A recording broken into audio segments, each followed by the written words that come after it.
When you hear the word democracy, the first thing that comes to your mind is freedom, right? Do African countries practice democracy as claimed? Do we practice democracy in Nigeria? Let's find out.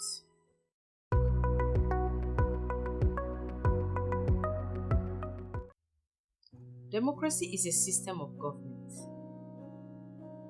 in which the supreme power is vested in the people and exercised by the people, directly or indirectly, through a system of representation, usually involving periodically held free elections. It is a form of government where the people elect their leaders by voting. A popular one by Abraham Lincoln is the definition of democracy as the government of the people, by the people, and for the people. So, for democracy to be so called, it must involve the people. It must reflect the interests of the people. With the way democracy is practiced in Nigeria, in some African countries, especially West African countries, one will begin to imagine whether the meaning of democracy is relative.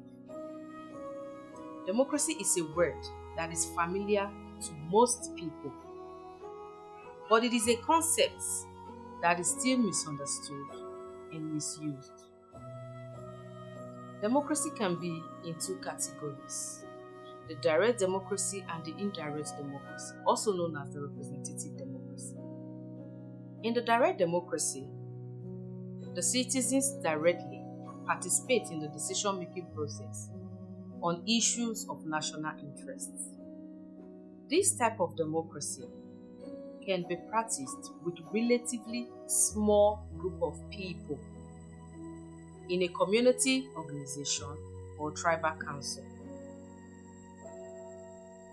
In the representative democracy, that is the indirect democracy, the citizens elect officials into public offices, and these officials represent them in the decision-making process, in policy formulation, and in the administration of programs. Let's quickly look at what a military rule is. A military rule is a situation in which some members of the armed forces control governmental powers. In Nigeria, we have experienced both the military rule and democracy. Although some of us were still very young when the military rule was being practiced in Nigeria, so we cannot relate well, or we do not know too well what the military rule is all about. But with stories we have heard, with the history we have read, one could tell that the military rule wasn't a palatable one. Hence, the quest for democracy in Nigeria.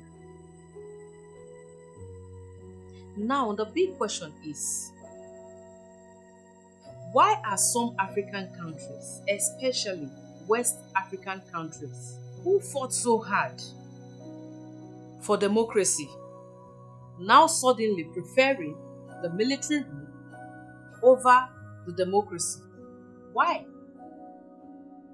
It's just like you restricting a child from playing, from going out, from mingling.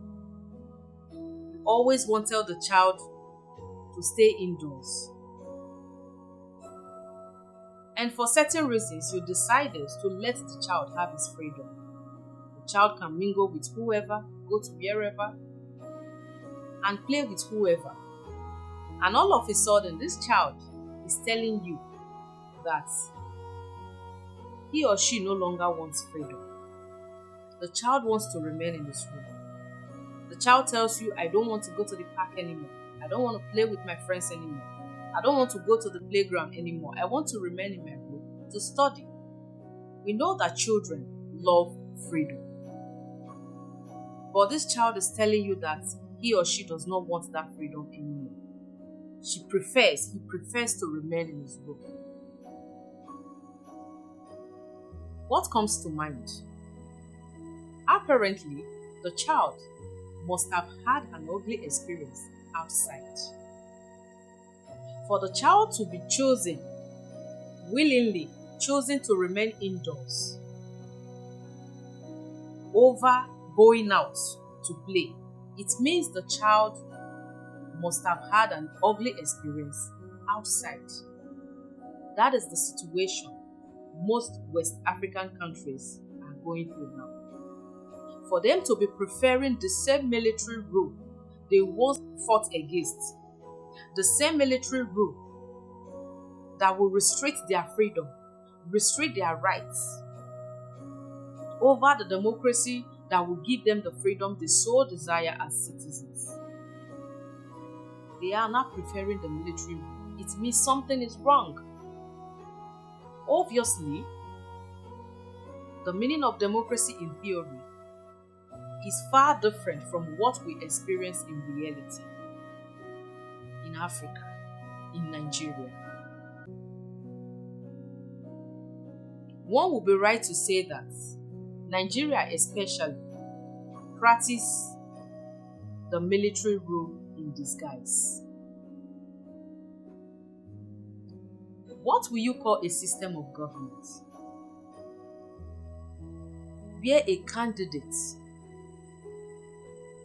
who didn't meet the requirement of the Constitution finds his way into office as a president?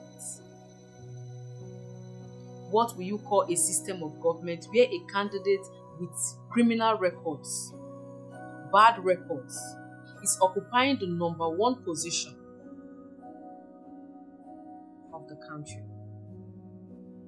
What will you call a system of government where the INEC, the Independent National Electoral Commission, the body in charge of carrying out elections in Nigeria, made an electoral act and went against their own laws, justifying the reason they did, even though they have not been able to prove beyond all reasonable doubt why they broke their own laws?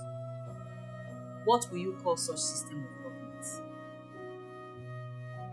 What will you call a system of government where politicians do desperate things, oppress the people, disenfranchise the people,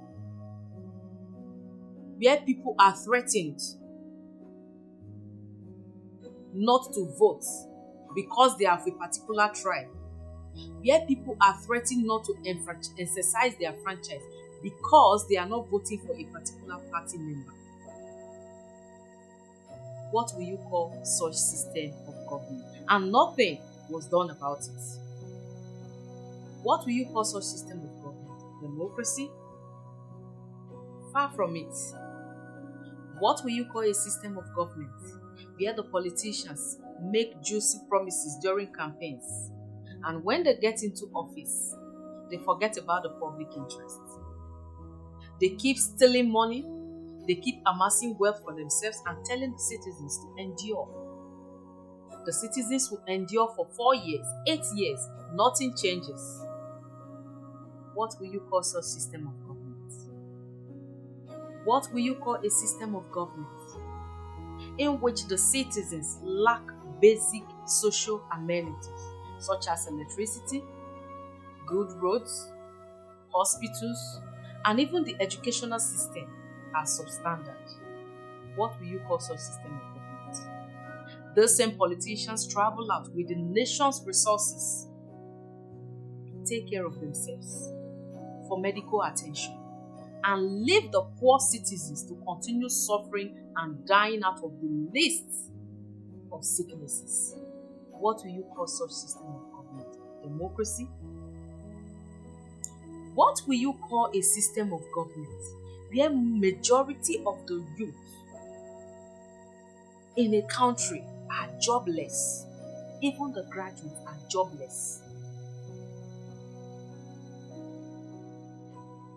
And some of them have to travel out of the country to countries that are far lesser compared to their own country in terms of natural resources and financial capability. What will you call such system of government? Most African leaders, West Africa in particular, have so bastardized the meaning of democracy that the citizens are now preferring the military rule over the so-called democracy. Coup d'etat is now taking place in some African countries because they are tired of the so-called democracy. The democracy is no longer working in their favor. And if care is not taken, more coups will take place. If these leaders do not change from their wicked ways, from their wicked acts towards the citizens, if they keep going into politics with the wrong intentions to steal, to fatten their pockets, if they keep going into politics without national interests, without the interests of national building, we will experience more coup in Africa. And to make matters worse, even the foreign countries are not helping. They are assisting these corrupt leaders one way or the other because obviously they are benefiting from it. Thank you so much for your time.